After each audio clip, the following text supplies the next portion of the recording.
Dr. Ghazi Al-Haji. I am consultant intervention cardiology. I am head of Hypertension Society in Iraq. I would like to extend warm welcome for every one of you.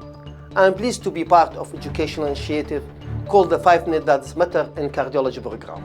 Taking into consideration the high prevalence of cardiovascular disease in this region and its burden, our goal is to systematically deliver the latest update in cardiology. As Aristotle said, the life began with the first heartbeat and ends with the last one.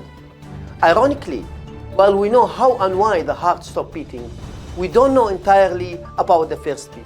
Keeping this in mind, our expert today, Professor Hilal Al-Saffar, consultant cardiologist, international advisor for Royal College of Physicians, London for Iraq, and he will shed a light on the heart rate. Professor Al-Saffar, over to you. Thank you, Dr. Ghazi, for your kind introduction. Today we will discuss on high heart rate and its impact on cardiovascular continuum. As we already know, heart rate is a predictor of cardiovascular and all-cause mortality in the general population and in patients with cardiovascular diseases. Increased heart rate interferes at all stages of cardiovascular disease continuum. And I would like to begin by showing you what the guideline recommend for that.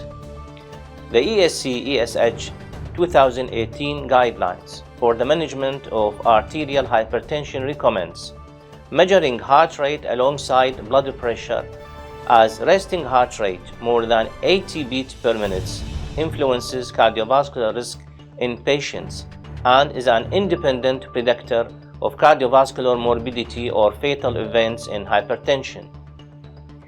Let's have a look at this study by Binotis et al. To further understand this. The study aimed to assess the effect of high heart rate on mortality in different subgroups according to age, gender, and blood pressure levels in 19,386 participants. And in conclusion of this study, accelerated resting heart rate represent an independent predictor of non-cardiovascular mortality in both genders and of cardiovascular mortality in men independent of age and the presence of hypertension. Another trial which shows that heart rate at rest is a predictor of cardiovascular mortality, as in the treatment new target or the TNT trial. This post-hoc analysis was done to assess the effects of heart rate at rest on major cardiovascular event in patients with stable coronary artery disease. A total of 9,580 subjects were included and were followed up for a median of 4.9 years.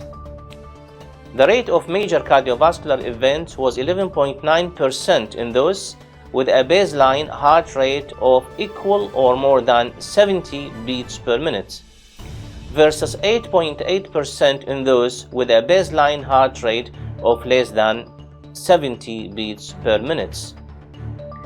Furthermore, heart rate has an effect in patients with heart failure. And we can understand this in the study by Cardiology et al., which identified 51,194 patients with incident heart failure with reduced ejection fraction between 2006 and 2012.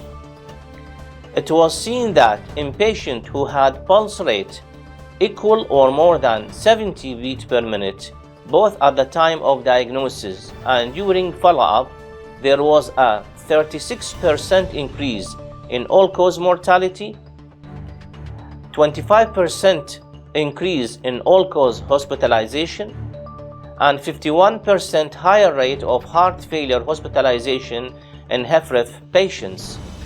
Based on all the data presented, we can conclude that resting heart rate is an independent predictor of cardiovascular and all-cause mortality in the general population and in patients with cardiovascular disease. Thank you for your attention. Thank you, Professor Hilal, for insightful data. Prof. Hilal, could you expand a bit more on what the protective role of lowering heart rate on cardiovascular disease and all-cause mortalities? Surely. So what we need to understand is that each 10 beat per minute reduction in resting heart rate was associated with a marked reduction in cardiovascular mortality and morbidity, according to meta-regression of 21 trials. Each 10 beat per minute reduction in resting heart rate is estimated to reduce relative risk of cardiac death by about 30%, risk of sudden death by 39%, and leading to a reduction in the relative risk of all-cause mortality of 20%.